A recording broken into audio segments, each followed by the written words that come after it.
آخری حدیث جو خطبے میں پڑھی جاتی ہے وہ کیا ہے؟ آپ صلی اللہ علیہ وسلم نے فرمایا تزوجوا ولا تکونوا کرہبان النصارى، یہ بڑی خاندانی حدیث. آپ نے فرمایا نکاح کرو عیسائیوں کے پادریوں کی طرح مت بنو. عیسائیوں میں جو راہب اور پادری ہے نا وہ عبادت کرتا رہتا تھا. اب تو عیسائیوں میں بھی شروع ہو گئی ہے فادر جو ان کے شادی کرتے ہیں، لیکن اصل عیسائیت میں جو تحریف شدہ عیسائیت ہے، حضرت عیسیٰ کا یہ مذہب نہیں ہے.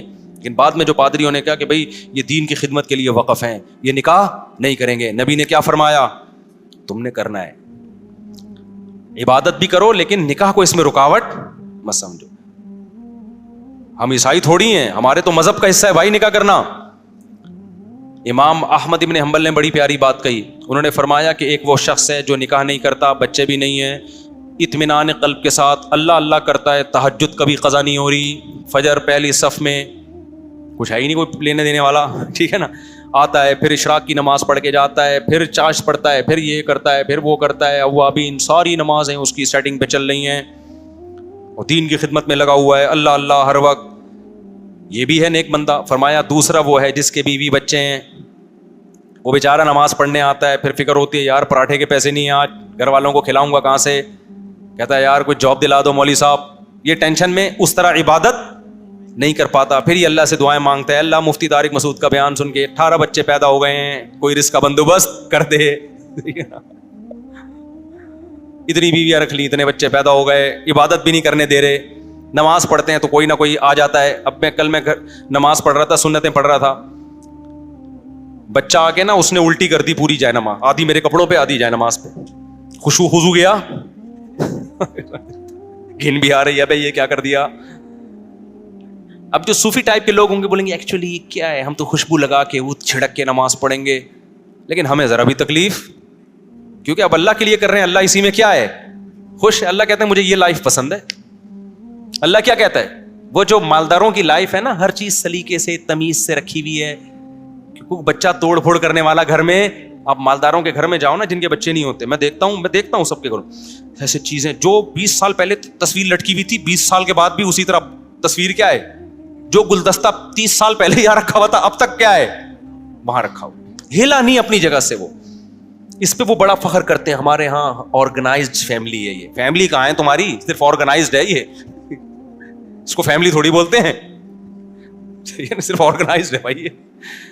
اور چادریں وادریں تکیا بستر سب اپنی جگہ، ایسا ویل آرگنائزڈ لوگ ہیں یہ. آپ میرے گھر آؤ نا، جو چیز آپ کو جہاں نظر آ رہی ہے 5 منٹ میں وہاں سے کیا ہوگی، وہ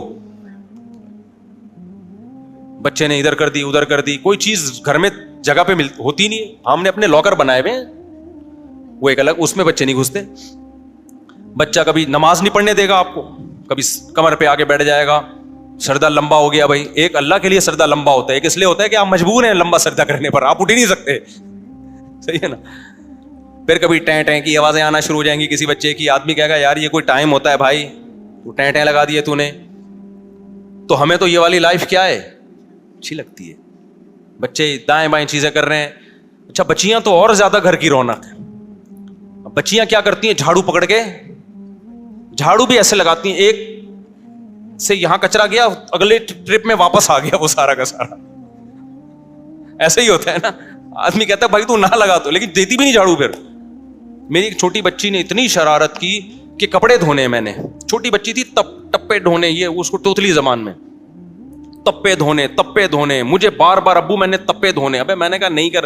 رات کے 2 بجے پھر میں نے کہا بہت ضد کر رہی ہے، اس کو واش روم لے گئے نا جہاں کپڑے دھلتے ہیں واشنگ مشین میں. وہ میں نے گھی نکالا ہے، وہ واشنگ مشین کپڑے دھونے والی نہیں ہے واشنگ مشین، لیکن کپڑے نہیں دھلتے اس میں، کبھی بھی آج تک نہیں دھلا اس میں. وہ ڈائریکٹ آئی ہی گھی نکالنے کے لیے، کیونکہ لوگ کہہ رہے ہیں یار واشنگ مشین کپڑے دھونے والی چیز میں کھانے کی چیز بن رہی ہے، وہ کپڑے دھونے کے لیے کبھی بھی نہیں دھلے اس میں. کہ آپ کسی گھی والوں سے پوچھیں، یہ واشنگ مشین لیتے ہیں گھی نکالنے کے لیے. تو خیر اب میں اس کو لے گیا تو ابے بھائی اس نے میرا ٹینشن، اچھا ہمیں تو ہنسی بھی آ رہی ہے اس کی حرکتوں پہ. اس نے کیا کیا، وہ کپڑے لاؤ، اب کپڑے دو دھونے کے لیے. پھر وہ ٹب میں، بچیوں کی یہی گھر میں حرکتیں ہوتی ہیں. تو اب اس نے کپڑے ڈال دیے. پھر مجھے کہا نلکا کھولو، ہم نے نلکا کھولا. اب میں نے کہا اب اس کو سکون آ جائے گا، نہیں اب سرف ڈالو اس میں. سرف ڈالا میں نے تو اب وہ کپڑے نکال کے نا، اب اس سے اٹھ نہیں رہے. اب ہم اس کے ساتھ نکال رہے ہیں تو اب دوسرے کپڑے لاؤ. میں نے کہا یار پورے کپڑوں کا بیڑا خراب. اور اتنا ضد کرتے ہیں نا بچے ان حرکتوں پہ کہ نہیں دھونے ہیں.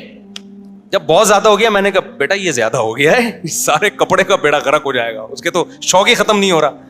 تو یہ آرگنائزڈ فیملی ہے, آرگنائزڈ. یہ جو آرگنائزیشن ہمیں نظر آ رہی ہے نا, اور مالداروں کے گھروں میں, خدا کی قسم اس سے یہ بدنظمی 1000 گنا بہتر ہے. افراد تو ہیں گھر میں. ہمارے نانا سے لوگ پوچھتے تھے, ان کی بڑی ماشاءاللہ آل اولاد تھی, ان انتقال ہو گیا 99 سال میں. خوش تھے تبھی تو 99 سال میں گئے نا دنیا سے, کیونکہ بچے بھی ہیں, آل اولاد بھی. ان سے کوئی پوچھتا تھا کہ آپ کے گھر میں خیریت ہے, وہ کہتے ہیں خیریت کم بختوں کے یہاں ہوتی ہے بھائی, بدقسمتوں کے یہاں, جن کے یہاں کوئی ہوتا ہی نہیں ہے, بندے ہی نہیں ہوتے, نہ بیٹے نہ بیٹیاں نہ پوتے نہ پوتیاں نہ بہویں نہ داماد, ان کے یہاں خیریت ہی خیریت. جو گلدستہ جہاں رکھو گے 10 سال کے بعد بھی وہاں, یہ خیریت ہے یا نہیں ہے؟ کہہ رہے ہمارے تو ماشاءاللہ افراد ہیں, بچہ آئے گا وہ گلدستہ اٹھا کے ادھر کر دے گا, کولر کھول کے چلے جائیں گے, بھیجو کس کام کے لیے, جا کے کسی اور کام میں مشغول ہو جائیں گے. تو بچوں کی یہ تو لائف ہے یار, اسی کو تو انسان انجوائے کرتا ہے. تو امام احمد بن حنبل کہتے ہیں کہ جس کے آل اولاد ہے, فیملی ہے, اور ان کے لیے پریشان ہوتا ہے, اللہ سے دعائیں مانگتا ہے, یہ اس عبادت گزار سے اللہ کو زیادہ محبوب, کیونکہ یہ شریعت پر, شریعت کے بتائے ہوئے طریقے کے مطابق چل رہا ہے, اخپل طریقے سے نہیں چل رہا. اور جو نکاح اور اولاد سے دور بھار کے آرگنائزڈ فیملیاں ہیں, یہ اخپل طریقے سے ہیں. یہ فیملی فنا ہو جائے گی تھوڑے دن میں, اور یہ بڑھاپے میں آرگنائزڈ ہونے کے مزے لیں گے. بوڑھا بھی کہے گا یار یہ میری شادی کے وقت میں نے یہ گلدستہ یہاں رکھا تھا, آج تک یہ وہیں کا وہیں رکھا ہوا ہے, صحیح ہے نا. تو یہ بورنگ لائف ہے میرے بھائی. تو یہ آفس میں آپ رکھیں, آفس میں بچوں کو نہ گھسنے دیں. جو اپنا جو کام کا جگہ ہے نا وہاں بچے نہیں آنے چاہیے, وہ ہونا چاہیے. ہمارا یہ دفتر آ کے دیکھیں نا, یہ جو میں جہاں میں ریکارڈنگ کراتا ہوں, یہاں جو گلدستہ جہاں ہے ہٹانے کا آرڈر بھی دو تو بھی نہیں ہٹتا, وہ وہیں کا وہیں رہتا ہے. یہ اتنا آرگنائزڈ ہے. اب جو چیز جہاں رکھی ہوئی ہے نا وہ وہیں کی وہیں. وہ جب بہت دفعہ بولو کہ بھائی ہٹا دو تو پھر 6-7 مہینے میں جا کے ہٹنے کی, وہ تو ہر جگہ دفتروں میں یہی حال ہے. وہ ہمارے ساتھی ناراض ہو جائیں گے, مجھ سے ہماری شکایت کر رہے ہیں. تو اللہ تعالیٰ سے میرے بھائی, یہ پہلے پورا میں نے نکاح کا تھوڑا سا آپ کو خطبہ بیان کیا, چکے نکاح تھا, ہم نے کہا چلو سورہ الحاقہ سے ہٹ کے تھوڑا سا آج نکاح کے خطبے پہ, کئی بار لوگ کہہ رہے تھے تو سمجھ میں آ گیا نکاح کا خطبہ پورا ایک لائحہ عمل. کتنا خوبصورت خطبہ اسلام نے رکھا ہے یار, تاکہ دولہا دلہن کو اچھی طرح بات کھوپڑی میں بیٹھ جائے. اللہ تعالیٰ سمجھنے کی عمل کی توفیق عطا فرمائے.